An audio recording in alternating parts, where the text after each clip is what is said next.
When winter hits, what's the first thing everyone does? They seal their house up tight. We caulk the windows. We put weather stripping on the doors. We want to keep that expensive warm air in and the freezing cold air out. It makes sense, right? You're trying to save money on your heating bills and stay comfortable. I get it. But what if I told you that by turning your home into a fortress against the cold, you could be creating a bigger, more dangerous problem? You could be rolling out the welcome mat for mold, and that's a guest you never want in your home. The problem is that a house needs to breathe. Yes, just like you and me. When you seal every crack and every opening, you stop the natural flow of air. You trap everything inside, not just the warmth, but also the moisture. And moisture is the #1 ingredient mold needs to grow and thrive. People think mold only comes from big leaks, like a burst pipe or a hole in the roof. That's just not true. The most dangerous mold often grows in places you can't see, fueled by moisture that has absolutely nowhere to go. It gets trapped inside your walls, in your attic, and in your basement. So, you've sealed up your home for winter, thinking you've done the right thing. You're warm, you're cozy, and your energy bills are a little lower. But then you start noticing little things. Maybe it's a musty smell you can't quite place. Maybe you see condensation building up on the inside of your windows every morning. These are warning signs. They're telling you that your home can't exhale. All that moisture from cooking, showering, and even breathing is stuck inside, and it's creating a perfect humid environment where mold spores can settle down and start a family. This is what I call the winter sealing trap. You take one step forward to save energy, but you take 2 steps back by compromising your home's health and your family's well-being. A house that can't breathe is a sick house, period. It might look fine on the outside, but behind the drywall, trouble is brewing. We've become so focused on energy efficiency that we've forgotten one of the most basic principles of building science. You have to manage moisture. Sealing a home without a plan for ventilation is a recipe for disaster. You have to make it right. Where does all this trapped moisture come from? You might be surprised. It's not just from that steamy shower or boiling a pot of pasta on the stove. Your house itself is a source of moisture. Think about the materials it's built from. Wood framing, for example, holds a surprising amount of water. Throughout the winter, as your furnace runs and the indoor air gets dry, that wood slowly releases its stored moisture into the air. It's a natural process, but in a sealed house, that moisture has no escape route. It just builds up, day after day. It's the same story with masonry. If you have a brick fireplace, a concrete basement floor, or stone features, these materials also absorb and release moisture. A concrete slab can take years to fully cure, and can continue to release water vapor for a very long time. In the winter, the ground outside is cold and often damp. That moisture can travel right through a concrete foundation and into your basement. If the basement is sealed up tight with no airflow, that moisture gets trapped, raising the humidity level and creating the perfect conditions for mold to grow on your stored belongings or the back of your finished walls. And then there's us, the people living inside. We are constantly adding moisture to the air. Every time we breathe, we exhale water vapor. A family of 4 can release several gallons of water into the air each day just by living their lives.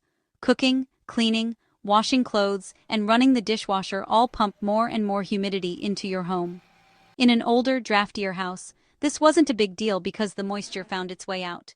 But in a modern, airtight home, it's a serious problem that gets worse every day the windows stay shut. So you have moisture coming from the building materials, from the ground, and from your daily activities. In a sealed environment, it all combines to steadily increase the indoor relative humidity. Once that humidity level gets above 50 or 60%, mold spores, which are always present in the air, find a nice damp surface and begin to grow. They don't need a puddle or a leak. They just need consistently humid air and a food source like drywall paper, wood, or even dust. This is the hidden enemy, and it's already inside your house. Now we know where the moisture comes from. But moisture alone isn't always enough to cause a massive mold outbreak. It needs a partner in crime's stagnant air. When air doesn't move, humidity pockets form. You'll find them in corners, behind big pieces of furniture pushed up against a wall, or inside closets packed with stuff. The air in these spots just sits there, getting damper and damper, and mold absolutely loves it. Think of it like a swamp. A flowing river stays clean and fresh, but a stagnant pond gets scummy and full of life you don't want. Your house is no different. Mold needs 3 things to grow: a food source like wood, paper, or fabric, moisture, and the right temperature. Your home provides the food and the temperature all year round. The final ingredient is moisture, and stagnant air is what delivers it. Without airflow, the moisture that settles on a surface stays there. It doesn't get a chance to evaporate and be carried away. This continuous dampness is what allows mold spores to germinate and spread across a surface, sending roots into the material and starting to digest it. This is how a small, unseen spot of condensation can turn into a huge, hidden colony. This is why you can have a serious mold problem without ever having a leak. I've seen it 100 times. A homeowner calls me about a musty smell, and we open up a wall to find a horror show of black mold. The homeowner swears there's never been a leak. And they're right. The problem wasn't a flood, it was a slow, steady buildup of humidity caused by a lack of ventilation.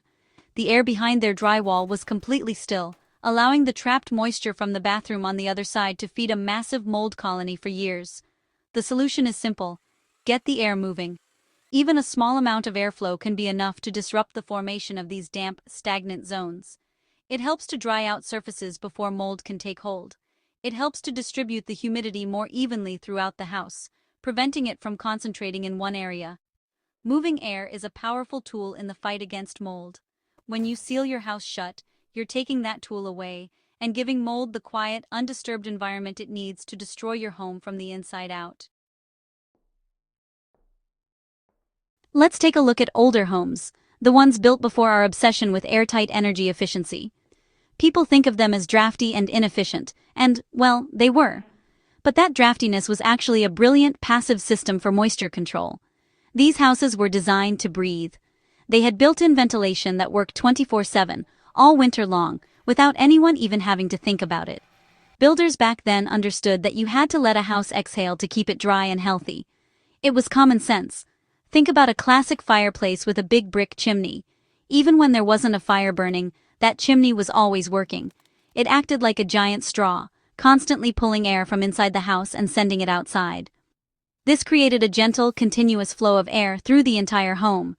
This process, known as the stack effect, drew fresh, drier air in through small gaps in the windows and doors, and it vented the warm, moist air out through the top. This constant air exchange was incredibly effective at preventing humidity from building up. It wasn't just the chimneys. Old houses had other smart features too. Basements and cellars were often built with small vented windows or grates in the foundation walls. These vents allowed outdoor air to circulate, keeping the basement air from becoming stagnant and damp. This prevented that classic musty basement smell and stopped mold from growing on the foundation or the wooden floor joists above. People used these cellars to store root vegetables, and the airflow was key to keeping everything from rotting. They understood that moving air equals dry. Even the construction itself was different. Builders used solid wood and plaster, materials that could absorb and release moisture without falling apart like modern drywall does. They left air gaps behind walls and under floors. Attics were almost always vented, allowing hot, moist air to escape in the summer and preventing condensation and ice dams in the winter. These homes weren't sealed.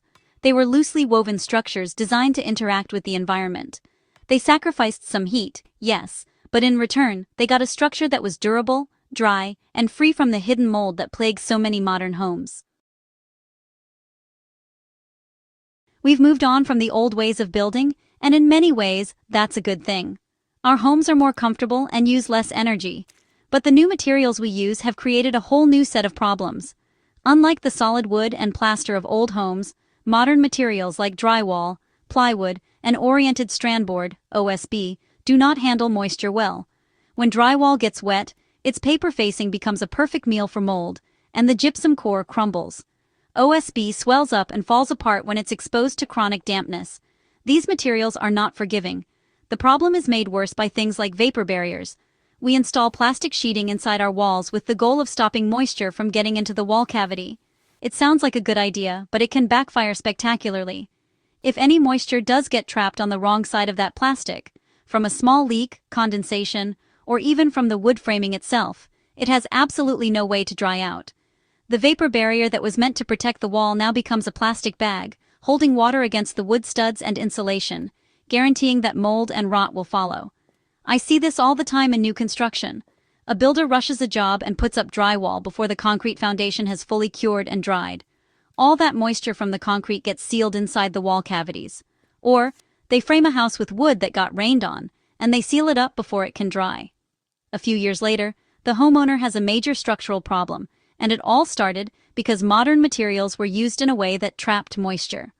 These materials demand a perfectly dry environment, but our airtight building methods often create the exact opposite. This is why understanding how your house is built is so important. If you live in a modern home, you have to be extra vigilant about moisture and ventilation. Your house doesn't have the natural, forgiving breathing room that an old house did. Its systems are less tolerant of error. Trapping moisture behind modern finishes is like lighting a very slow-burning fuse. You won't see the damage until it's extensive and expensive to fix. You have to be proactive because your house's materials won't save you. So, what's the answer? Do you have to live in a drafty cold house to avoid mold? Absolutely not. The key is to find a balance. You need to control moisture by ensuring your home has adequate ventilation. It's about creating controlled airflow, not just letting random drafts in. We can learn from the old ways and apply them to our modern homes to keep them healthy. The goal is simple. Let your house breathe. It's the only way to make it right for the long haul. First, get that air moving inside your house. The easiest thing you can do is open interior doors. Don't keep bedrooms, bathrooms, or basements closed off all the time. Opening the doors allows air to circulate between rooms, preventing stagnant pockets from forming. If you have a fireplace, consider keeping the flue slightly cracked open, if it's safe to do so, to recreate that gentle chimney effect. Even running bathroom exhaust fans for 20 to 30 minutes after a shower, or using the range hood when you cook, makes a huge difference. These simple habits help pull moist air out of your home. Next, look at your attic and basement, the top and bottom of your house. Make sure your attic is properly vented. You should have vents at the soffits, the underside of your roof overhang, to let cool air in, and vents near the peak of the roof to let warm, moist air out. In the basement, if you don't have vented windows, consider running a dehumidifier during the dampest months to keep the humidity below 50%. Don't push furniture or storage boxes right up against the cold concrete walls. Leave a gap for air to circulate behind them. Finally, don't be afraid to let in some fresh air. On a clear, dry winter day, opening a few windows on opposite sides of the house for just 15 minutes can do wonders. It will exchange the stale, humid indoor air for fresh, dry outdoor air without significantly impacting your heating bill. The ultimate solution is a balanced ventilation system, like a heat recovery ventilator, HRV, which constantly exchanges indoor and outdoor air while recovering the heat. But until then, these simple practical steps are your best defense. Remember, mold prevention is about structure and airflow, not about spraying chemicals. Let your home breathe. It's the key to its survival and to your family's health.